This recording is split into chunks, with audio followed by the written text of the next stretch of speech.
आज এখানে উপস্থিত প্রধান অতিথিবৃন্দ, আমার শ্রদ্ধেয় সকল শিক্ষক শিক্ষিকাগণদের প্রণাম, সহপাঠীদের ও ছোট ছোট ভাই বোনদের শুভেচ্ছা জানিয়ে প্রধান শিক্ষক মহাশয় অবসর গ্রহণ উপলক্ষে কিছু বলার চেষ্টা করছি। যেতে রানি দিব হয়, তবু যেতে দিতে হয়, তবু চলে যায়। অত্যন্ত দুঃখ ভারাক্রান্ত মন নিয়ে বলতে হচ্ছে, আজ আমাদের প্রধান শিক্ষক মহাশয় শ্রী তারাপদ ভৌমিক বাবুর বিদায় অনুষ্ঠান। মন থেকে বিদায় দেওয়া বা নেওয়া কোনোটাই সম্ভব নয়। প্রত্যেক মানুষের জীবনে যেমন কর্মের শুরু আছে, তেমনি কর্মের শেষও রয়েছে। তেমনি এই স্যার যেদিন এই বিদ্যালয় প্রথম এসেছিলেন, সেদিন থেকে আমাদের মতো অনেক ছাত্রছাত্রীকে প্রকৃত শিক্ষা দিয়ে মানুষের মতো মানুষ গড়ে তোলার বহু চেষ্টা চালিয়ে গেছে। আমাদের এই প্রতিষ্ঠানটি সুদীর্ঘ দিনের গৌরবময় ঐতিহ্য নিয়ে জ্ঞান বিস্তারের ক্ষেত্রে দায়িত্ব পালন করে যাচ্ছে। আর এই গৌরবে আপনার ভূমিকা অনস্বীকার্য। আমরা সাহেব ম্যাডামদের যে সম্মান করি, সেটা যে প্রকৃত সম্মান, সে ব্যাপারে আমরা একটু নিশ্চিত। মানুষ গড়া কারিগর হিসেবে সুনিপুণ হাতে গড়ে তুলেছে অগণিত জ্ঞানের আধার। স্যার আজকে চলে যাচ্ছে, তাই আমাদের দূর থেকে মন খারাপ রাখছে, তবুও বাস্তবটাকে মেনে নিতে হবে। তবে স্যার, আমি আরো বলতে চাই, আমরা কোনো ছাত্রছাত্রী যদি আপনার সাথে কোনো খারাপ ব্যবহার করে থাকি, আপনি সন্তানের মতো মনে করে আমাদের ক্ষমা করে দেবেন।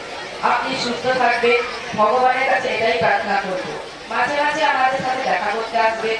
এই বলে সমস্ত শিক্ষক শিক্ষিকাদের প্রণাম, ভাই বোনেদেরও সহপাঠীদের শুভেচ্ছা জানিয়ে কিছু বলার চেষ্টা শেষ করলাম। কোথাও ভুল ত্রুটি থাকলে ক্ষমা করে দেবেন। নমস্কার। আমি যখন স্কুলে জয়েন করি, তাদের কোয়ালিফিকেশনটা দেখি, আমি অবাক হয়ে গেছিলাম।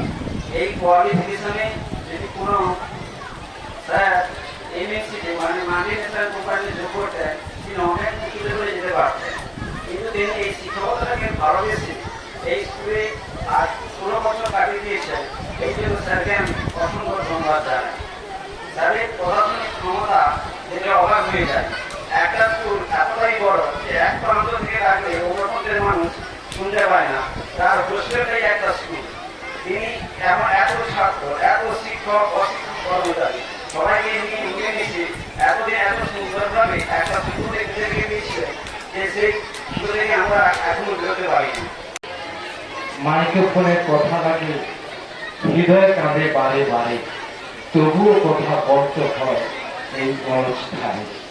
সত্যি এটা খুব বেদনার অনুষ্ঠান যে পরিবারের প্রধান কর্তাকে আজকে আমরা হারাচ্ছি। মন খুব বিগলিত এবং দুঃখিত। একটি কথা বারে বারে বলতে হয়, বিদায় বেলা বিয়োগ ব্যথা লাগে সবার প্রাণে, তবুও বিদায় দিতে হবে এই প্রতিষ্ঠানে। 2008 সাল থেকে 2024 সাল পর্যন্ত কালের করাল গতিতে যিনি আমাদের প্রধান নায়ক ছিলেন, অধিকর্তা ছিলেন, যে দিনগুলো কাটিয়েছেন তা আমরা খুবই গর্বিত এবং আনন্দিত।